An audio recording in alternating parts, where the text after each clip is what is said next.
The modern great man is dead. What do I mean by this? Well, to put it simply, the majority of the people who positively impact the societal structures are gone, led astray by the inundation of mass media. This can be said due in part to the phone, an umbilical cord that feeds poison instead of nutrients.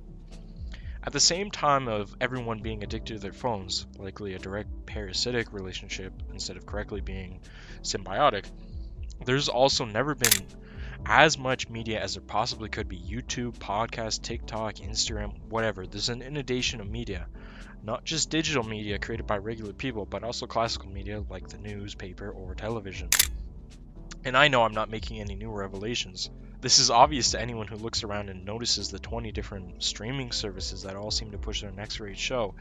It's ridiculous, and frankly, it's contributing to the death of what I call the great man.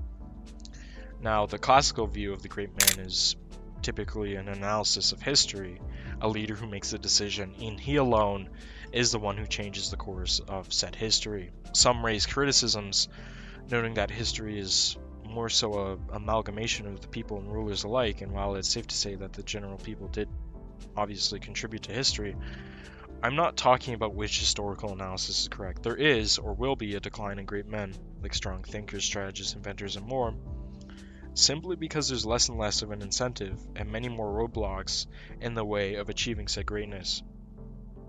Roadblocks like the great mass media consumption. Now, is this a novel problem? Well, certainly there's always been distractions. The way the media is now and the way it's given to people, it's way more of a sedation than before.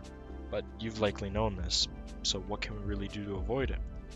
So, of course, like I said, there's always a new critique. First it was the book, then the radio, then the television, then the internet.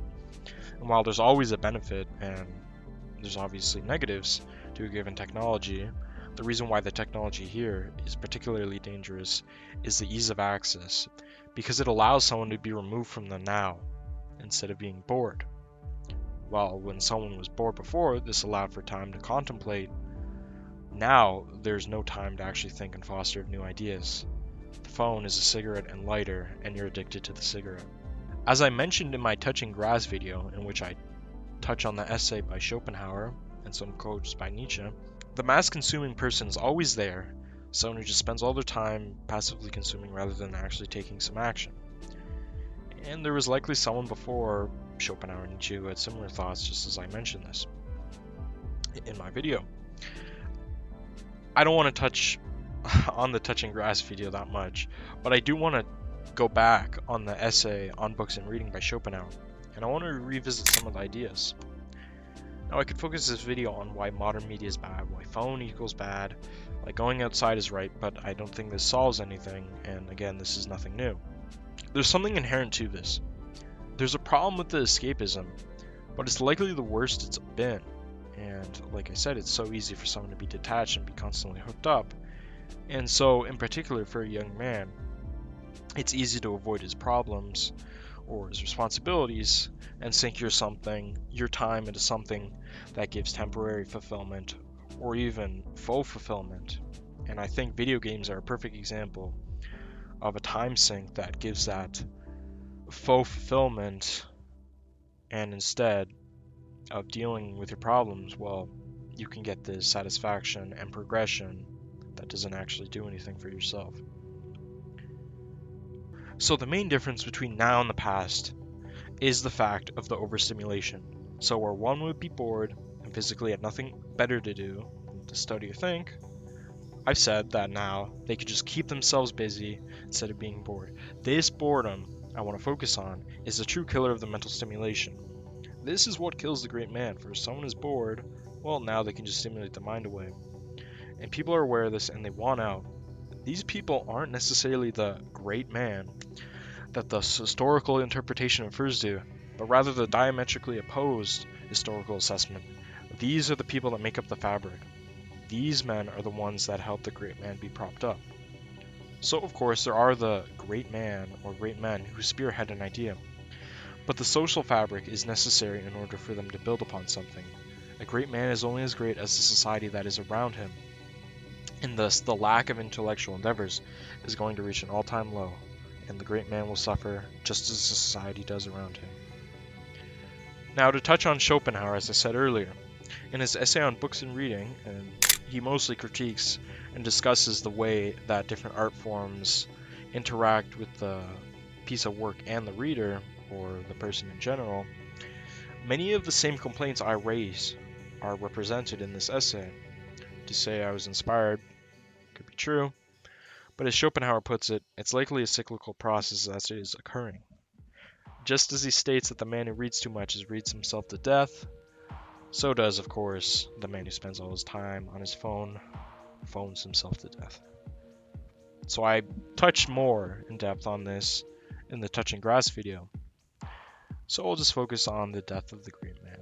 So the focus is maybe not just the fact that we consume so much media. It's the media that we consume. Of course, there is many great pieces of media or whatever, literature, such and such, that are great. It's great for your mind. But the problem is, the majority of the mass media is frivolous to the mind and it doesn't do anything for yourself. And Schopenhauer states it to be 9 out of 10 books. Well, I'd say nowadays the media is closer to 99 out of 100 times because of the ease of creation and the flow of creation. For someone to write a book then, it took actually some time. But now, it only takes 30 seconds. And so he states 9/10 of the whole of our present literature has no other aim than to get a few shillings out of the pocket of the public, and to this end author, publisher, and reviewer are in league. But don't fear, of course, because even though there's the endless pile of useless media, with each so-called content creator creating their next Soylent Green meal equivalent of media, there will be a diamond in the rough. For every terrible YouTube video, there's a Moby Dick or a Starry Night. And again, as Schopenhauer states this, it's likely that many of these people who create the art will never know or be known to the mass person. Perhaps I too am the slop media I so criticize, but there's a small chance I have the ability to affect someone who was quite brighter than I. And again, Schopenhauer says, but the great minds who really bring the race further on its course do not accompany it on the epicycles it makes from time to time. This explains why posthumous fame is often brought at the expense of contemporary praise, and vice versa. Of course, this is not a 100% rule. For every Moby Dick or Starry Night, of course, you have someone like Charles Dickens, who was not given posthumous fame, but was quite famous indeed. But I don't want to seem totally like a doomer. To say the great man is dead is a hyperbole, of course. Likely, we're just in the downturn of Schopenhauer's 30-year cycle, and he says it will rebound, and of course, I agree. There's always a rebound that comes. I think in this point of time, we're in a particularly bad state of the cycle. The main goal is to simply avoid the slop media, and instead partake in something that is known to be good. If something has lasted, well, there's likely some value you can deduce from it. But remember, this time in particular is particularly dangerous for someone to become complacent. And so, this circumstance explains why it is that every 30 years or so, science, literature, and art, as expressed in the spirit of the time, are declared bankrupt. The errors which appear from time to time amount to such a height in that period that the mere weight of their absurdity makes the fabric fall, whilst the opposition to them has been gathering force at the same time. So an upset takes place, often followed by an error in the opposite direction. And you can say it's that pendulum. That pendulum always rebounds, and yes, it may have been 30 years for Schopenhauer, but I think it might be a little worse in our times, maybe 100, 200 years, whatever. We just know that this time is particularly dangerous for the mass media consumption, and so we gotta avoid that. So be wary of what you watch, for it's likely poison to your mind. And remember, you are the fabric that makes the great man, so don't do a surface level dive. Be someone who understands and don't recite quotes. For the sake of sounding profound, I hope the irony isn't lost. So I'll leave it with Schopenhauer, puts it well. Whoever has felt the desire not to fill up his mind, but to strengthen it, to develop his faculties and aptitudes, and generally to enlarge his powers, will have found that there's nothing so weakening as intercourse with the so-called literature on a matter of knowledge in which he has no thought at all, though he knows 1,000 little facts appertaining to its history and literature. It is like reading a cookery book when you're hungry. I believe that so-called literary history will never thrive amongst thoughtful people who are conscious of their own worth and the worth of real knowledge. So, make up the fabric that makes a great man. Thank you.